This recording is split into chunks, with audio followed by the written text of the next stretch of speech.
Wanted Radio, du son, du cœur, une passion. Sortez les petites natures. Je vais procéder à l'interrogatoire et je réponds pas de moi. L'interview exclusive de Wanted Radio.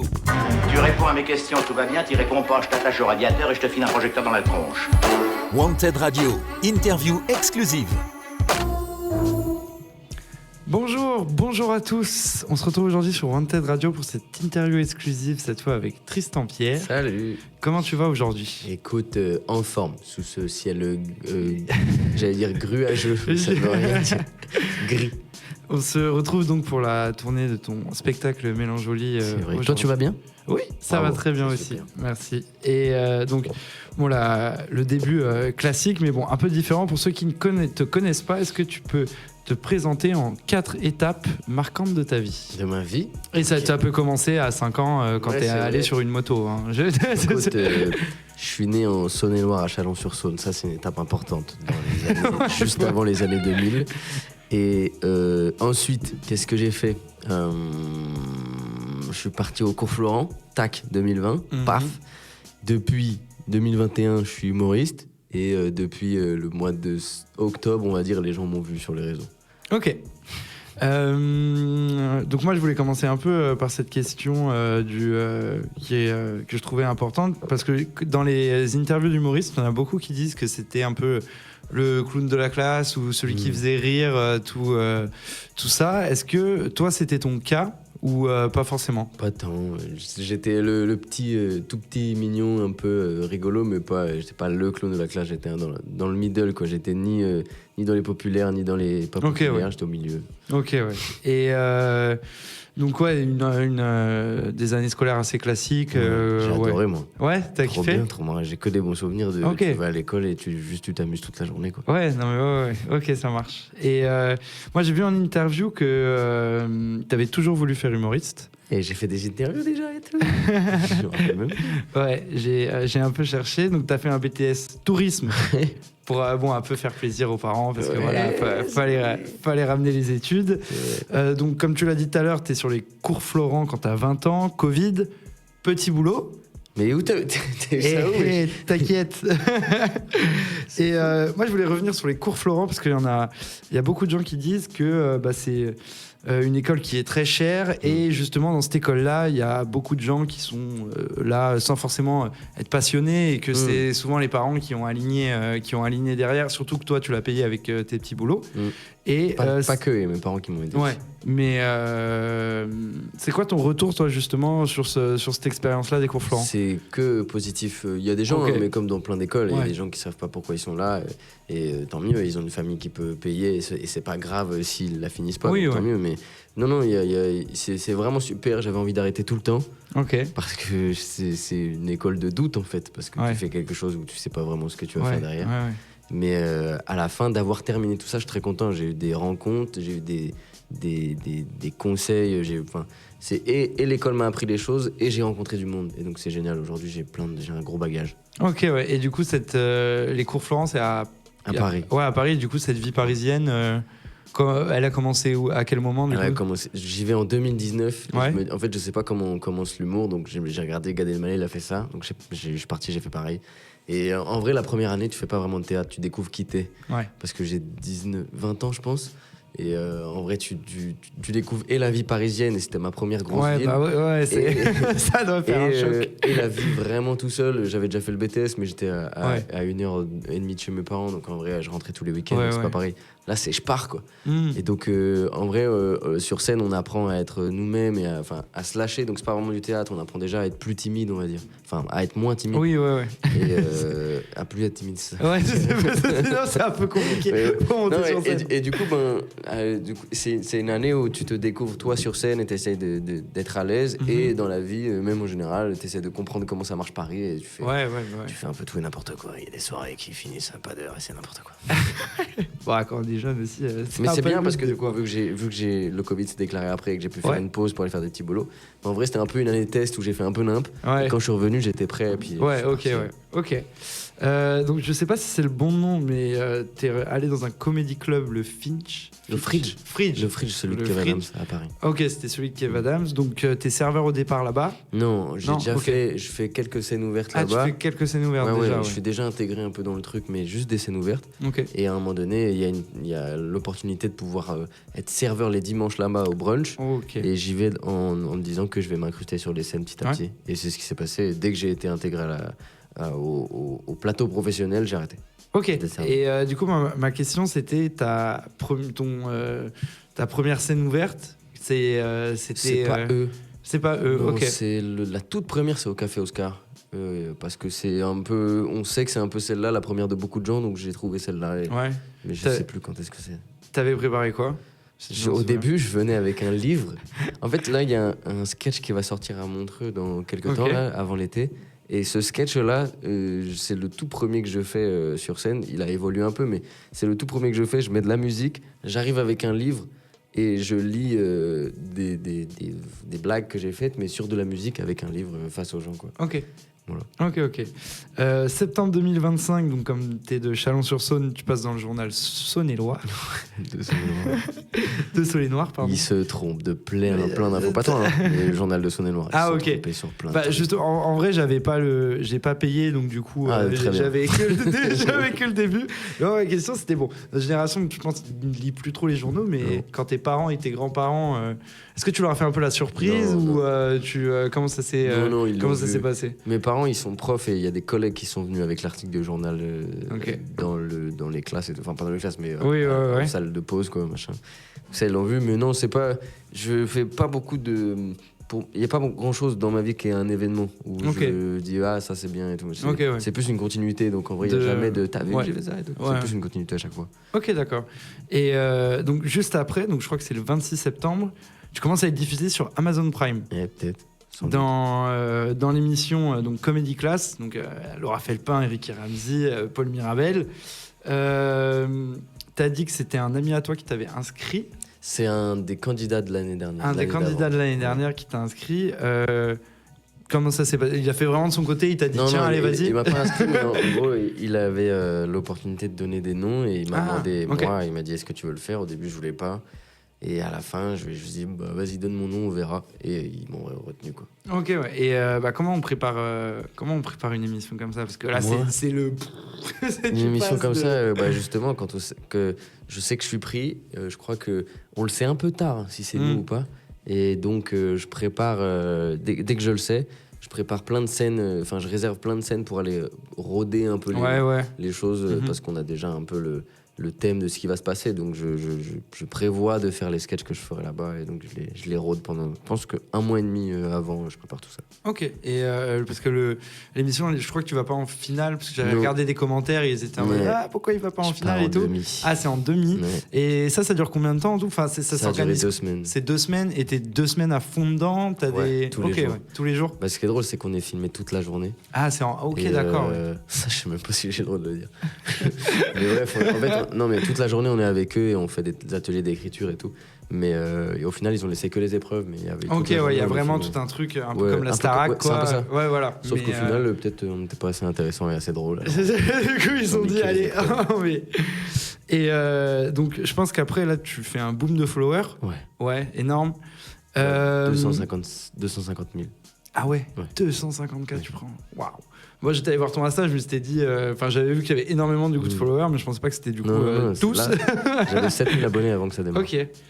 Et comment tu vis justement cette popularité qui arrive hyper vite? Parce que je trouve que la notoriété, c'est un des trucs les plus durs à gérer. Ça arrive d'un coup, quand tu sors, du coup, ou quand c'est diffusé. Il se passe quoi dans ta tête? Pour moi, je le vois même pas comme une notoriété. En vrai, je le vois comme une première marche de tout ce qui va se passer. Et dans 30 ans, tu me demanderas alors. Je sais pas, ça fait 30 ans que c'est le cas. non, mais vraiment, je le vois. Au début, ça faisait un peu peur parce que tu te demandes si ça va s'arrêter à un moment donné. Mais après, j'ai un peu changé d'état d'esprit et me dire non, mais c'est que la première marche d'un grand truc qui arrive. Et donc, c'est trop cool que la première marche, ça soit si importante, quoi. Moi, ça fait 4-5 ans que je faisais déjà des trucs, mais une première marche publique, c'est celle-ci. Et en vrai, j'étais prêt parce que justement, j'ai dit oui à l'émission parce que j'ai sorti mon spectacle 6 mois avant. Là, en gros. Okay. Si j'avais rien à vendre, rien à proposer à un public qui pouvait me voir à la télé, j'aurais pas dit oui. Ok, ouais, parce que moi justement, j'avais une petite question. Parce qu'il y a beaucoup de gens qui parlent des One Hit Wonder. Yeah. Quand justement tu perces d'un coup et qu'après ça. Et est-ce que t'as pas peur un peu justement du One Show Wonder? Je vais y arriver. Non, c'est intéressant. Ça pourrait arriver, mais là vraiment, moi, je suis pas vraiment très actif sur les réseaux. Ok. Donc on m'a vu grâce à cette émission-là, mais je continue de travailler un peu surtout mon spectacle, et donc je vois du vrai monde en fait. Il y a des gens qui viennent, la tournée est complète, les spectacles. Oui, c'est ce que j'ai vu. Et donc il y a beaucoup de gens qui le voient, quoi. Et donc peut-être sur les réseaux, on pourrait se dire mais qu'est-ce qu'il fait? Mais en fait, je suis là tout le temps. Et donc je crois plus au truc de... Enfin, tous les chemins existent encore, je pense. Et aujourd'hui, il y a une tendance à exister tous les jours sur les réseaux. Mais je crois que je préfère celle où moi, je bosse un peu de mon côté et de temps en temps, il y a un truc qui apparaît. Et donc à la fin, on pourra faire les comptes de voir si effectivement j'aurais eu qu'un hit. Mais pour l'instant, ça se compte pas. Ça se comptera en années, je pense. Parce que là, est-ce qu'il n'y a plus rien à part les 8 là. Et du coup, tu as un community manager qui gère. Ah, c'est toi, c'est toi qui gère. C'est toi encore qui. Même toute l'aventure que je suis en train de faire là, la tournée, le spectacle à Paris. Je fais tout seul et j'ai juste mis. C'est cool ça. J'ai juste mis un pote en début d'année où je lui ai dit on se connaît depuis un moment et il s'appelle Redouane Dim, il est super. Et il m'avait vu à 4 ans, il m'a dit mais tu ressembles à Franck Dubosc. Et du coup on s'est plus jamais quitté. Et on continuait de se croiser et en septembre je lui ai dit tu veux pas parler à ma place aux salles que je vais louer et tout machin. Et on a mis ça en place et là on est en train de vraiment être un duo où c'est lui qui fait la partie paperasse et la partie aux gens, et moi juste l'artistique. Et la communication et tout. On est une petite équipe à deux, quoi. Ok, c'est cool. Et dans Mélange Joli, du coup, tu vas raconter des souvenirs d'enfance, je crois. Et cette idée-là, c'est comme tu as commencé déjà il y a 4-5 ans, tu te disais, toutes ces anecdotes-là, j'ai envie de les mettre dans un spectacle, ou c'est quelque chose qui est arrivé un peu plus tard. Ça fait après la première année où j'ai fait mon sketch avec de la musique, là, qui va sortir sur mon truc, j'ai tout arrêté, j'ai recommencé depuis le début. À dire non, maintenant je vais faire des sketchs normaux un peu comme tout le monde et donc j'enlève la musique et je veux parler comme les gens. Et à partir de là, tout ce que j'écrivais c'était pour Mélange Joli, donc 3 ans plus tard. Et tout ce que j'ai écrit, ça allait déjà dans le spectacle. Et des fois, il y a des trucs en plus. Que tu rajoutais. Mais tout est imaginé depuis le départ. Ok, et donc tu passes demain, le samedi 14 mars, à 20h30 à l'Estrade.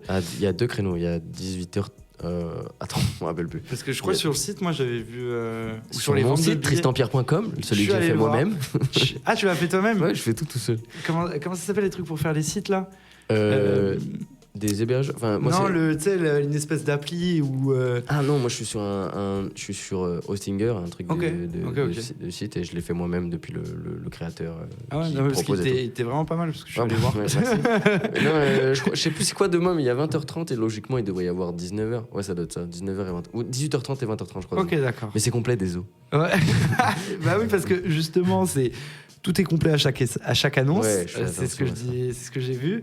Et j'ai vu que tu mettais aussi une espèce de tournée mondiale où tu dis dites-moi où je vais aller, où vous voulez que j'aille, et je vais essayer de le faire. Ça, c'est quoi le principe de ça? Pour tout. À part à Paris, j'ouvre. En fait, je prévois un peu les dates un mois à l'avance, et quand elles sont prêtes, je les envoie. Et donc, il y a un moyen de les avoir un peu plus en avance que tout le monde, c'est de s'inscrire sur mon site internet et tu reçois par mail les dates dès qu'elles sont prêtes, mois par mois. Et pour l'instant, c'est ma stratégie de cette année, va peut-être changer l'année prochaine, mais pour l'instant, c'est ça. Et en tournée France et mondiale, c'est juste que pour un peu voir où est-ce que les gens m'attendent, quand tu t'inscris par mail, tu mets ton code postal et moi je vois du coup qui m'attend où. Et donc j'ai des chiffres, et donc là, là je peux le dire dès maintenant, mais en avril, je vais à Lyon et à Nantes, parce que j'ai vu qu'il y avait des gens qui m'attendaient et tout. Donc là, je vais le poster mardi, là je vais poster la tournée, mais ça fait déjà une semaine que le mail il est parti pour ceux qui s'étaient inscrits. Ils peuvent déjà réserver. Et donc c'est toutes les villes hors Paris. C'est en fonction des gens qui s'inscrivent sur le truc. Et puis il y a des paris des fois. Je me dis vas-y, je vais aller là. Et puis sur Instagram, on va en parler aussi. On va voir si ça marche. Mais je fais attention à ce que chaque salle que je réserve, c'est une salle que je peux remplir pour que la soirée soit cool pour les gens et qu'ils aient pas l'impression de venir soutenir un petit artiste où on est 30 dans une salle de 500. Je me suis dit, s'il y a des salles où je dois y aller et ça doit être une salle 200, de 100 personnes seulement, c'est déjà grand, tu vois. Je me dis, je sais que je peux la remplir, je vais aller dans celle-ci, comme ça. Ouais, et en plus, tu les construis petit à petit. Ouais, petit à petit, j'essaie de griller aucune étape. Et puis, on est 100, du coup, il y a une intimité entre nous, et donc on s'en rappellera, quoi. Ça, c'est cool que je pense, tous les grands d'aujourd'hui, ils ont commencé dans des petites salles, donc je me dis, ceux qui les ont vus au tout début, ça doit être moi, je sais que lui, je l'ai vu, on était 40 dans la salle. Ouais, mais pour l'instant, moi, ça existe. On a été 25 dans la salle, j'ai commencé à la petite loge de Paris. Mais je veux dire, pour l'instant, j'ai toujours fait que des complets à chaque fois parce que je fais attention à comprendre les sessions que je peux envoyer pour que les gens viennent dans une ambiance cool, quoi. Et donc, voilà, c'est ça que je fais. Et moi, je voulais parler un peu de la construction des spectacles. Là, en fait, moi, ça m'a, grâce à Hot Ones qui passait, il y a beaucoup d'humoristes du coup qui font des interviews et moi, j'avais pas l'habitude d'en voir. Et ils ont un peu chacun leur méthode. Toi, c'est au niveau, c'est quelque chose de réfléchi, tu te poses, t'es en mode session écriture, ça vient, il y a l'écriture du spectacle. Ouais. Comme je t'ai dit, depuis 3 ans, j'ai l'idée du spectacle qui est une balade dans les rues de ma ville et à travers tous les souvenirs qui s'y trouvent. Et donc, il apparaît des choses quand je passe à côté de l'école, quand je passe à côté de lieux que je connais, bref. Et donc, je l'écris vraiment comme ça. Je l'ai beaucoup écrit en me baladant chez moi. Et après, c'est un peu du hasard. Des fois, je me pose à un café, je vais écrire des blagues. Des fois, je l'écris dans le train. Un peu dès que j'ai du temps. Là, depuis qu'on m'a vu sur Comedy Class, il se passe beaucoup de choses. Donc, j'ai beaucoup moins de temps pour écrire. J'imagine. Mais je trouve ça important de faire un peu toutes les étapes où j'essaie de comprendre comment ça marche. De ouf. Donc, tant pis, là, j'ai un peu sacrifié l'artistique pendant quelques mois. Mais ça va revenir. Mais là, c'était un peu pour comprendre comment ça se passe. Quoi. Ouais, de toute façon, en plus, il faut bien faire. Enfin, on peut pas faire tout en même temps. Quoi. Non, sinon, on le fait mal en plus. Et tu vois, petites étals, mais là, du fait qu'il y a beaucoup de monde qui me voit, il y a plein d'endroits où je pourrais aller dans des grandes salles déjà.